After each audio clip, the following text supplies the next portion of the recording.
Hello, I'm Amanda Careford of Bling Mania and the Bling Brush Club. I'm going to take you through a bite-sized bling tutorial to help get you started using both tulip and medical tape. Before I do that, here is a 10-second tour of the sort of blings that you can be making to both upsell and make your business stand out.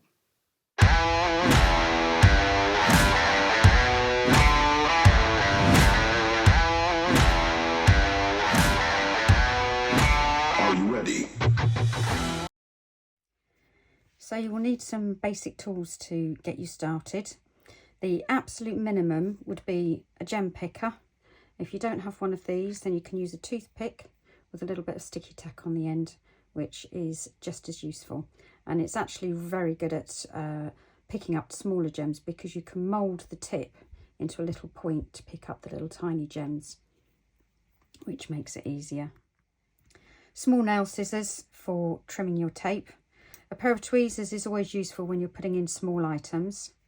A pair of larger scissors for cutting your tape, and some tulip fabric paint. This is dimensional fabric paint. The three main ones that we use are glitter diamonds, glitter silver and glitter gold. There are lots and lots of colours available. They're not all glittery. I use some of the flat slick colours for the boy blings that I make as well. But you can get them literally in every colour of the rainbow. But that would be a good starting point. They come in smaller bottles when you're starting off,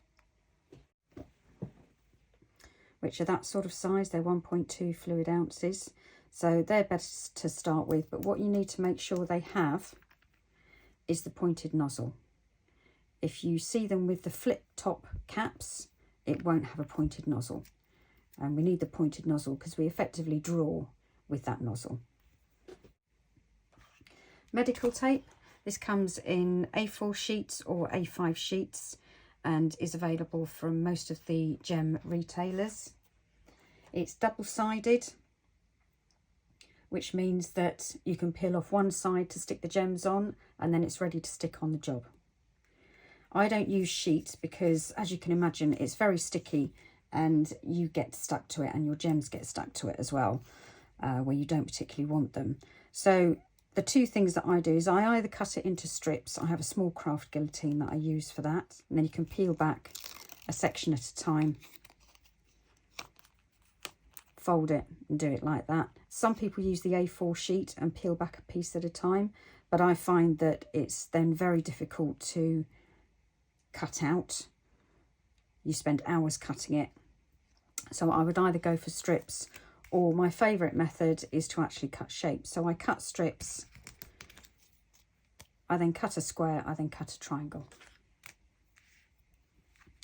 I do specific shapes for different types of bling. So that would be a princess or a unicorn horn, that would be a side eye, and that would be a butterfly. And the website shows you all the different ways that you can cut your tape quickly and easily without even using a ruler to make the job simple. Pair of pliers is always useful. Things like this that come actually attached to a wire. A little pair of pliers is the best thing for actually trimming those. Lastly, you'll need something to actually build your bling on. Now, this is for if you're going to be using the tulip fabric paint as a base. And all it is, it's a plastic page protector. It's textured. As you can see, it's got like a slightly grainy surface to it. It's not clear. If you use the clear ones, your tulip fabric paint can fuse to it. They don't fuse to this. And inside, I've got a grid that I created to help with symmetry and placement. And you can download that from the Bling Maniacs Facebook group. I also put a sheet of card in it. That's just for a bit of stability, so that once you've made a sheet of bling and you pick it up, it's not going to be all floppy and then all the gems will slide everywhere. So I'm going to make two basic blings just to show you some of the key techniques. I'm going to start off by doing one using the glitter gold dimensional fabric paint.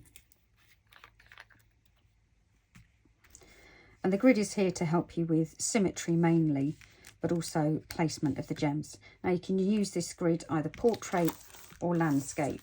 So you would use the V section, depending on what style of bling you wanted to create. This creates quite a sharp angle to your princess style bling.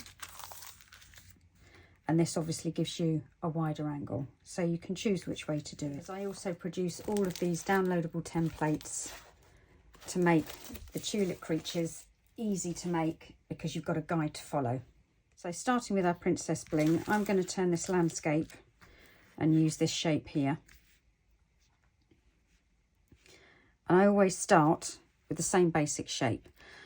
I use the bigger tube, so I use 2 hands to squeeze it out, just because it's easier.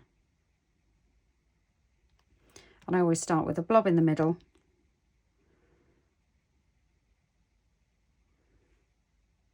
and then I bring out 2 arms in line with the template.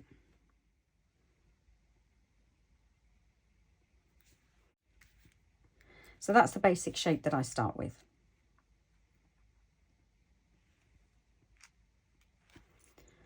Now I know that I'm going to be using a 7x15 horse eye on the 2 arms, which is one of these.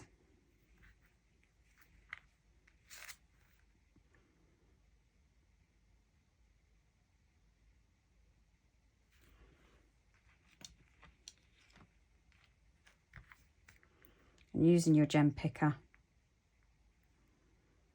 you just push that down, and you want it to ooze around the edges, as you can see, because that will grip the gem. If you don't put enough tulip down, when you go to lift it up, the gems can ping out.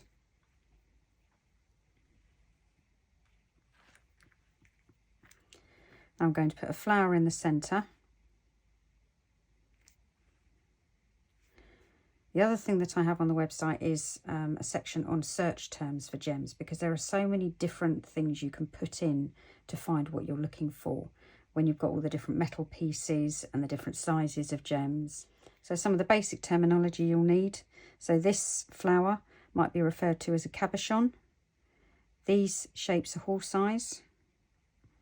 And this shape is a teardrop.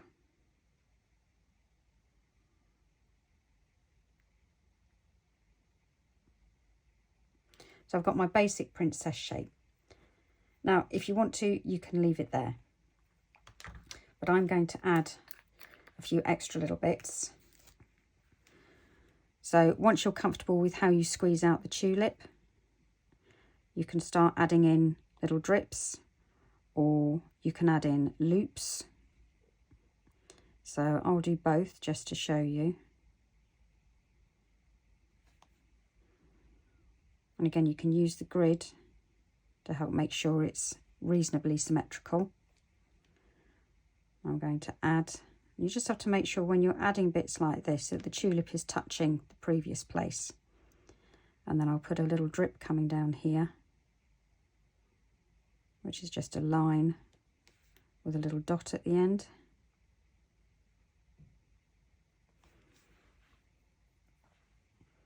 And then I'll put some gems on those. These little nail art gems are really good. There's lots of these available online.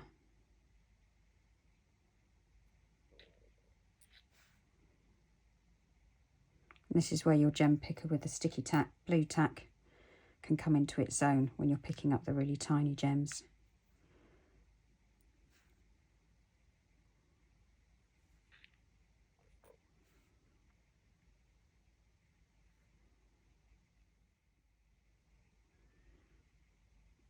And you can keep adding to it if you want to.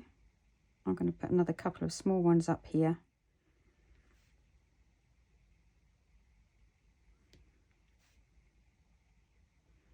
And just like with face painting, focal points are crucial. So you've got a centre bit there, and then all of these gems are pointing in.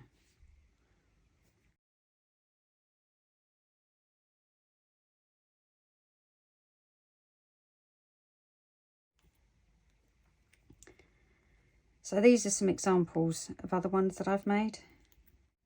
As you can see, the glitter gold dries to this beautiful glittery finish.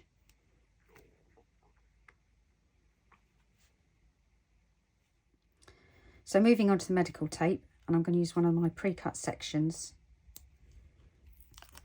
peel off the paper backing. And then your only problem now is that you're stuck to it.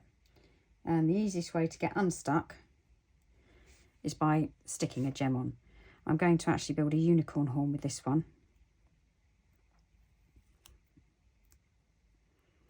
And again, there's techniques for rolling unicorn horns using silk clay on the website. Now obviously you've got something to hold it by and manoeuvre it with, so you're no longer stuck to it.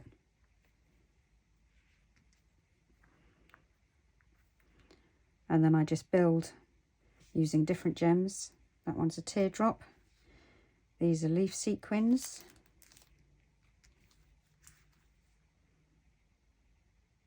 And again, I'm always working to a focal point in the centre.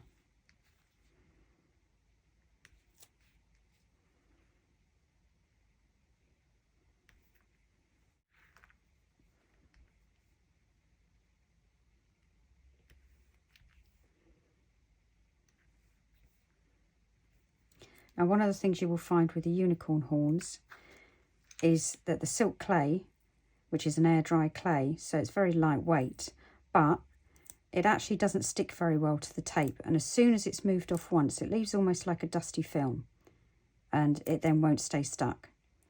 So you still need to use a little bit of tulip on these as well. I use one called Glitter Diamond, but you can use any colour you like. This dries to an almost clear glittery finish. And I make sure that I'm catching the bottom of all of these gems, because when you turn over and look at the other side, they're all hanging off the edge a little bit, which is absolutely fine.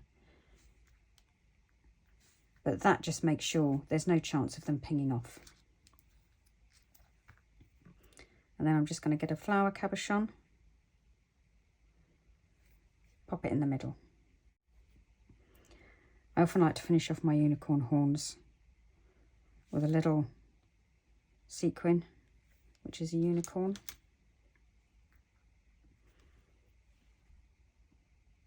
And there you have a simple unicorn bling. So I hope you enjoyed that.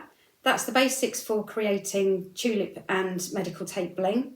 If you want to learn some more, some different styles, learn some boy bling designs, etc., then come and join the Bling and Brush Club at www.blingandbrushclub.com. There's over 50 tutorials, hints, tips and product links for all of the things that I use. So I hope to see you there.